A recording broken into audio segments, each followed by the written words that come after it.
Hi, I'm Rachel Beck from Elite Literary Book Group, and today I want to talk about how to answer a Q3 question using Hard Times. Now, I would consider reading Hard Times because it is not very big, although this book looks like it is, but for a Dickens book, it's really not that bad. And it's a dystopic novel, and the reason why I would suggest that to you is if you have a dystopic novel or something that a dystopic novel would really work for, using something like Charles Dickens opposed to Orwell, even though I'm a huge Orwell fan, will distinguish you in a way. So I'm going to just read this Q3 prompt, and then I'm going to kind of work through how I would get to a claim. And the claim is the most important thing that you will write. You want to spend the most time rewriting your claim, because if the claim is too obvious or vague, you will summarize.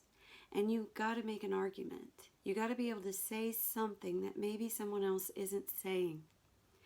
And so that's what my videos do. They kind of give you an approach. And if you like this video and you want to subscribe, I'm going to be doing some more. Please like it if you like it. And then I'll have a link of my other courses that you could take on Udemy, which is like 5 hours of content for The Great Gatsby, Their Eyes Are Watching God, and Catcher in the Rye. Okay, so this is a past prompt. The meaning of some literary works is often enhanced by sustained allusion to myths, to the Bible, or to other works of literature. Select a literary work that makes use of such sustained reference. Then write a well-organized essay in which you explain the allusion that predominates in the work and analyze how it enhances the work's meaning. And sometimes they'll say, as a whole, meaning that they don't want you just to talk about that particular literary element in its context, but to show how that shows everything else that's going on in the novel. Now, to be able to do this well, you kind of need to read the book, you know? But if you watch my courses, and I mean, of course I'm going to encourage you to read, but I'm going to analyze it, and I'm going to go a lot deeper than what SparkNotes would offer. So, okay, so first of all, let's talk about the illusion in Hard Times. All right, so I already said it's dystopian. And when you first encounter this book, the chapter is called One Thing Needful. So this is a reference to the story of Mary and Martha in Luke. If you're not familiar with the story, Martha, this isn't Mary of God. This is Martha's sister Mary. Martha is letting Jesus into the house. She's serving him. She's busy. She's frustrated. Mary's sitting at Jesus' feet listening to him. And Martha, you may have heard this, you know, are you a Martha or a Mary? That's an illusion. So, you know, when I bring up biblical allusions, and I used to in class, there was always somebody who would say, you know, separation of church and state. And I would say, well, you don't have to believe a word of it, but you kind of have to know it if you're going to study Western history or literature. It's kind of important. I mean, I had professors who were atheists who took theology classes and got degrees in them.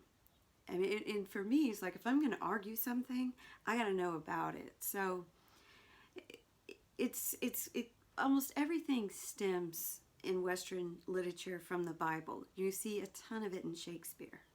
But Shakespeare's also making allusions to historical figures, which you could talk about, or Greek myths, which is another good idea.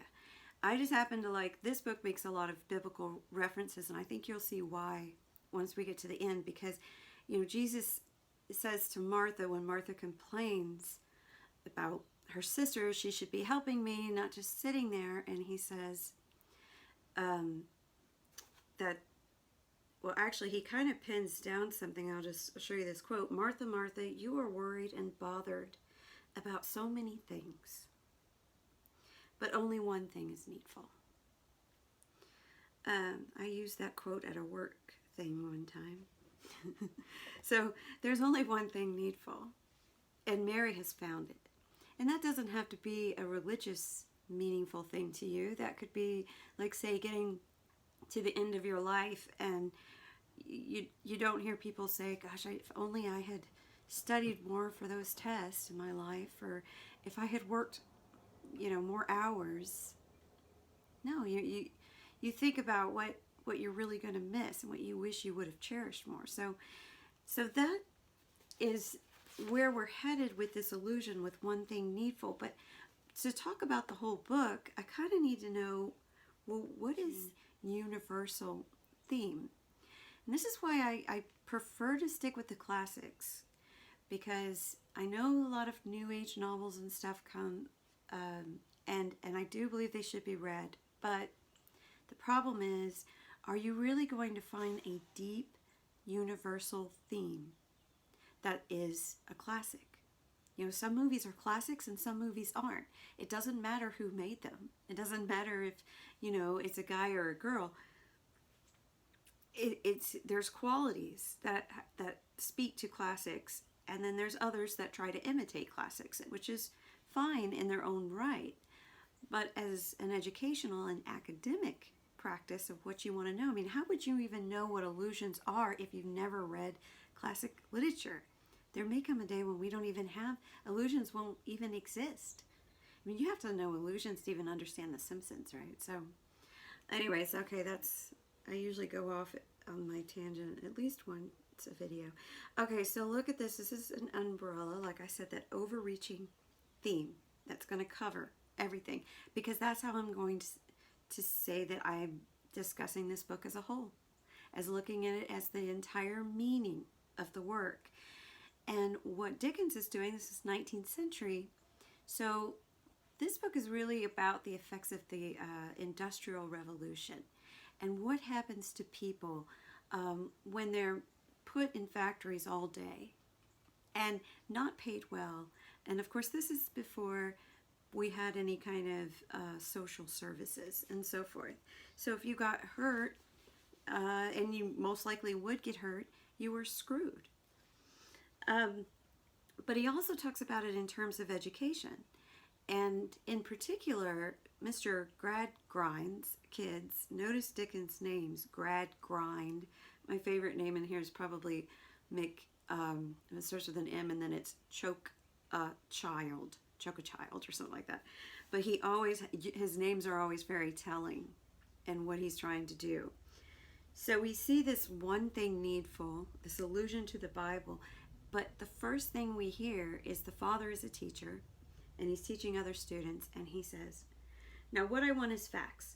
Teach these boys and girls nothing but facts. Facts alone are wanted in life. Plant nothing else, and root out everything else. Now remember, this is another allusion to the Bible because of the sower, of reaping what you sow, and you'll see that later on is another theme. So this is what we need. And you know what it sounds like to me? It sounds like standardized testing. That's what I mean about universal themes. That only test scores matter. That only learning technology matters.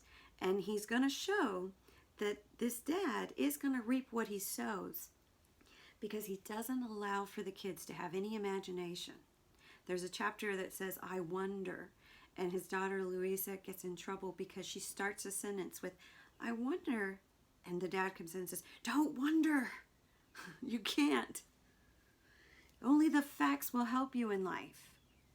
Weed out everything else. So what do we really mean weeding out? We mean weeding out humanities. And this is what Tolkien would call calculating folks, opposed to heroes. So I'll use that term, calculating people. Just stick with the facts. That's it. We don't need anything else. We don't need to feel. And this is coming out of an age of reason. And then when you get to the romantic poets are very clear about, Byron says, I have felt. It means something. Our feelings tell us things. Our intuition tells us things. It's when people say, I know something in my heart. Well, you do. because it's kind of a floating brain with the immune system and everything. So, but this is the disconnect. You know, think of the factory and also the school. We're only going to learn what is practical. And this comes out of he's being satirical, obviously. You could also say in your paper, you want to use as many literary terms as you can. You could say it's an ironic tone. But it's ironic towards utilitarianism, which is like everything needs to be useful. And I really don't think that we maybe we have got better, but then we've made our way kind of back around to this. Otherwise, why are test scores so important? That's it. You don't carry what you learn on a test with you, but you will carry a story in your heart. It will build your character. It will keep coming back up. So there's that point. So now I got to think about how I'm going to get there. And so we have the education part, but I also want to read to you a part from Stephen Blackpool. Now Stephen represents the hands, the workers, and they're called the hands. And he always says that it is a muddle. And he also ends kind of in a muddle. And Stephen, the biblical reference, is he is the first martyr. Now he's in love with Rachel. And, Rachel is also kind of an illusion. It's Rachel is weeping for her children when King Harold kills all the first sons. And then later she's weeping uncontrollably for Stephen. And Stephen is in a bad marriage, which is another subject that comes up a lot in Victorian literature, because you were stuck. I mean, one of his chapters is just no way out. And she was not a good wife, and she was kind of a drunkard. And Stephen just had just bad luck all around.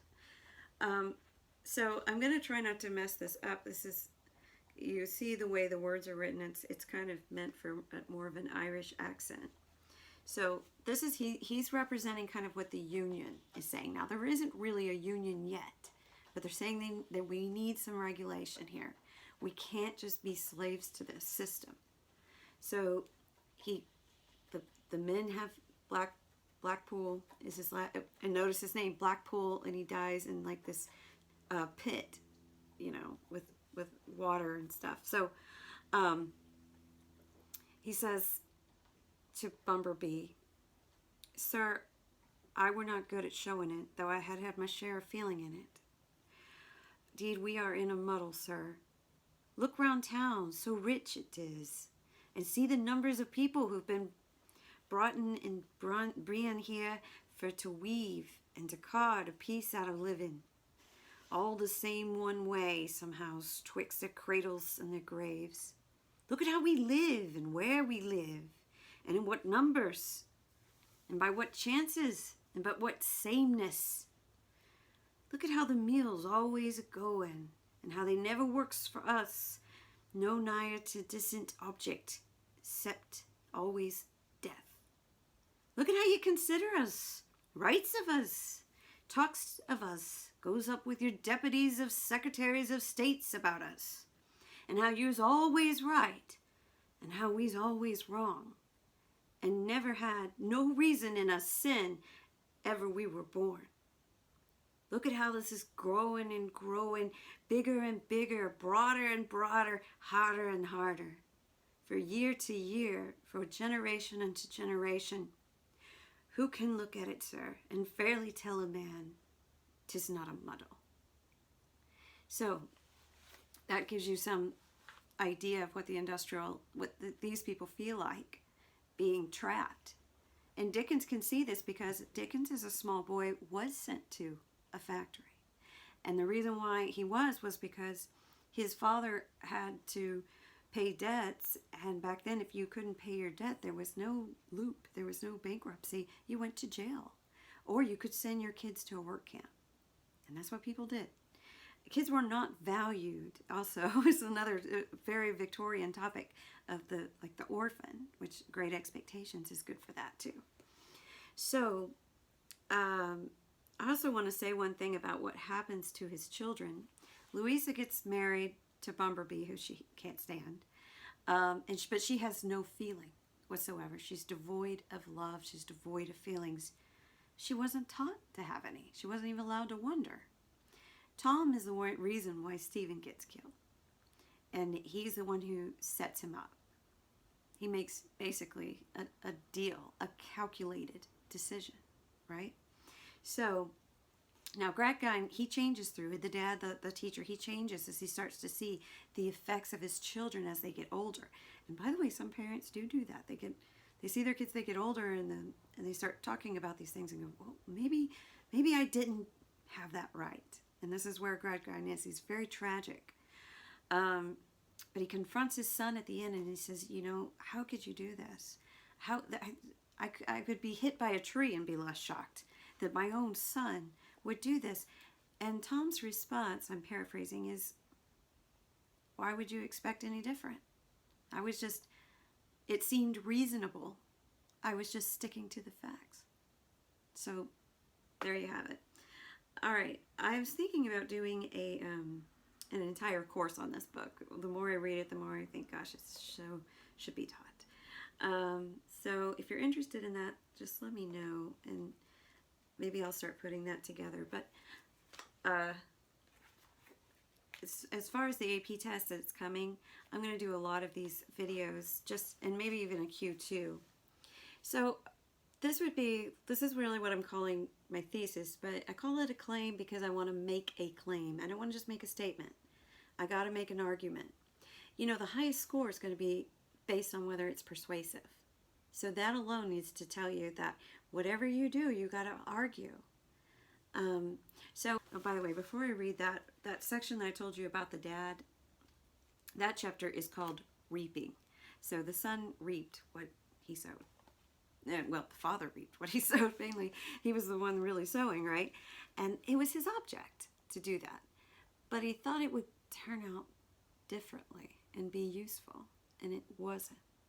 Because we do need our imagination. We do need leisure, and that's really what these people needed. They needed leisure. They need to be able to enjoy life. Okay, so back to my claim.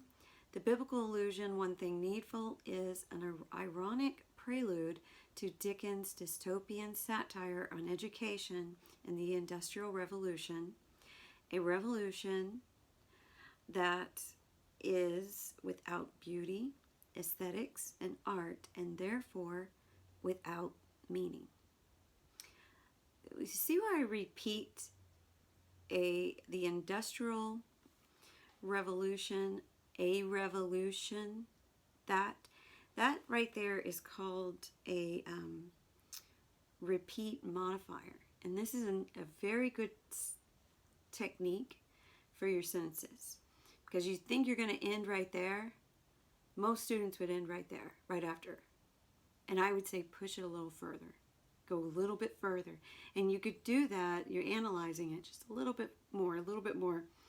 And so by doing that, what you do is you repeat the last word and you modify it, you explain it. What revolution are we talking about? What is this? This was without beauty, without aesthetics, without art. That's what makes it dystopian. Okay, so I hope that was helpful, and I hope you'll join me again. And if you're interested, like I said, just click on the links, and I've got the full course. And I kind of treat it the same way. I look at a Q3 question, and except I go much more in depth. I'm trying not to make these videos too long. They could go for hours. In fact, my next video I might also use hard times, just because I'm kind of rereading it and it would make sense to do that. But there's other videos that, probably if you look at our website or you look at our YouTube channel, Elite Literary Book Group, you're going to find probably something you're reading. So at any rate, good luck to you, and I hope to see you soon. Thanks. Bye.